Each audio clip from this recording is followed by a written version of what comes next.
Dia Nacional da Luta contra a Violência à Mulher e o Dia da Saúde Mental têm em comum.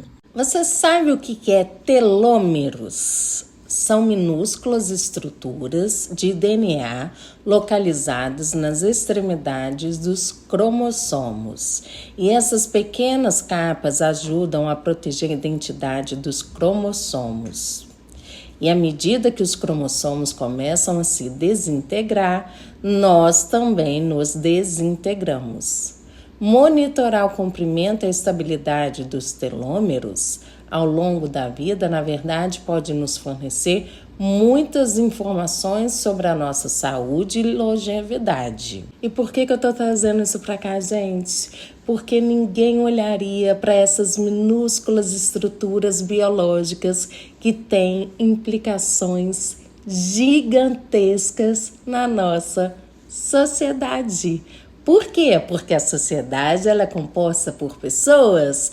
As pessoas são compostas pelo seu DNA. E como é que esse DNA está sendo aí trabalhado? É num ambiente seguro, num ambiente protegido, num ambiente amoroso, num ambiente acolhedor ou num ambiente violento, que desintegra todas essas minúsculas estruturas biológicas, hein? Antes, os cientistas falavam da questão, neurocientistas, né? Da questão da genética, o quanto que a genética determina, vamos dizer assim, o destino da pessoa. Tô falando de uma forma muito rasa, tá, gente? Mas os neurocientistas têm provado o quanto a epigenética, ou seja, o meio no qual essa criança, esse adolescente se desenvolve, nós somos o resultado daquilo que a gente viveu na nossa infância, na nossa adolescência, né? Se a gente não tá nesse movimento de olhar para dentro, nesse processo de autoconhecimento, a gente vai perpetuando as coisas sem se dar conta, porque sequer a gente tem consciência disso. Alice Miller falava que tudo que acontece na infância volta integralmente para a sociedade. Por quê? Porque a neurociência tem explicado isso.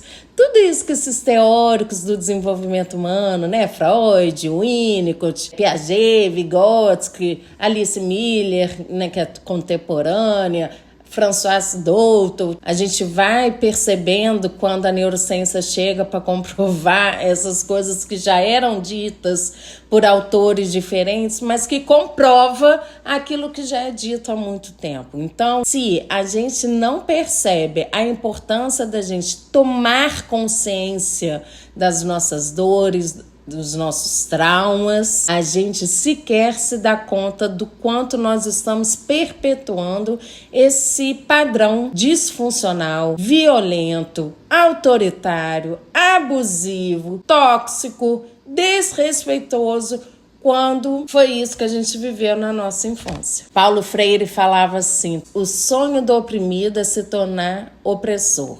Gente, a quantidade de adulto que temos aí em sala de aula, em gestão de escola, na política então nem se fala, nos consultórios médicos, enfim, os adultos de hoje são filhos de alguém. E sendo filhos de alguém, vão reproduzir aquilo que internalizou como a maneira de se relacionar com as demais pessoas. A primeira relação que a gente estabelece nas nossas vidas é com os nossos pais, com aqueles cuidadores primários, normalmente é ocupado ali pela mãe, pelo pai, e aí se não é pela mãe e pelo pai tem a babá, ou algum avó, a tia. No caso, por exemplo, das pessoas mais humildes, a mãe ela precisa sair para trabalhar, para colocar a comida dentro de casa, então fica uma outra pessoa ali nessa função do cuidado primário. Isso quando não é, gente, crianças tomando conta de crianças. Apesar disso não ser o correto,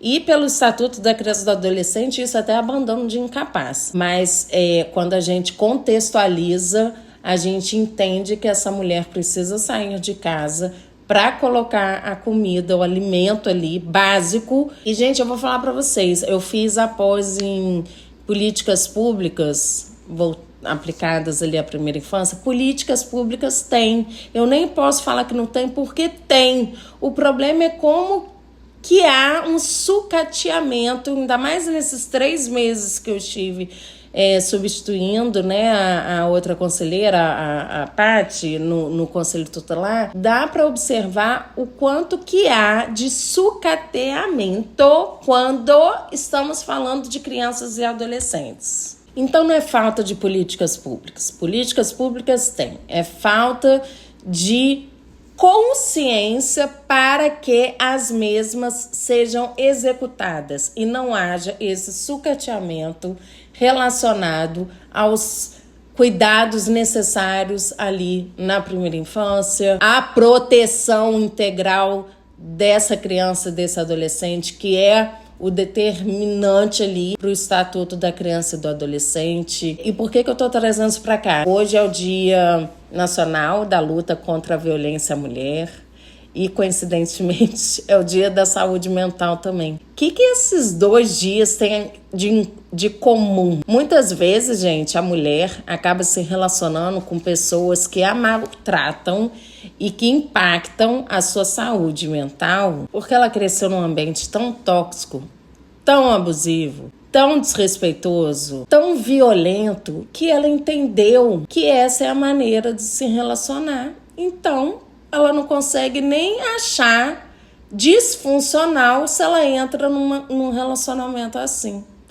Porque foi isso que foi normalizado. Não é natural, porque naturalmente, pela nossa natureza, a gente não nasce assim. A gente nasce compassivo, a gente nasce amoroso, né? O bebezinho, ele fica ali com aquele olhar sedento por amor, fica naquela troca ali com aquela mãe, com o cuidador primário, que muitas vezes é ocupado pela mãe. E então, assim, não somos violentos por natureza, mas nós, infelizmente, normalizamos a violência. E a violência, ela impacta significativamente a nossa saúde mental. Lembra dos telômeros, que são as minúsculas estruturas que estão localizadas no nosso DNA? Então, isso tudo está impactando o nosso sistema nervoso. E o nosso sistema nervoso é o sistema que comanda todos os demais sistemas. Então, por exemplo, aquele cortisol em quantidade não saudável para o nosso corpo, extravasando ali na nossa corrente sanguínea, está impactando os nossos demais órgãos. E isso, muitas vezes, vira doença física, inclusive.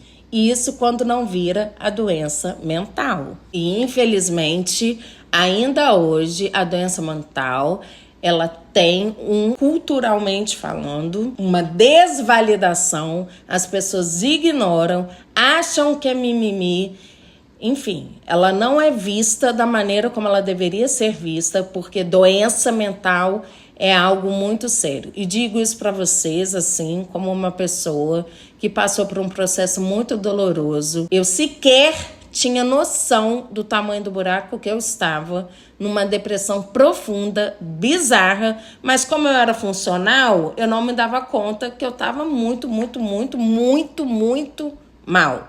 Então, assim, a gente precisa olhar, sim, para as nossas dores, a gente precisa tomar, sim, consciência de tudo que a gente viveu na nossa infância e a gente precisa cuidar da nossa saúde mental.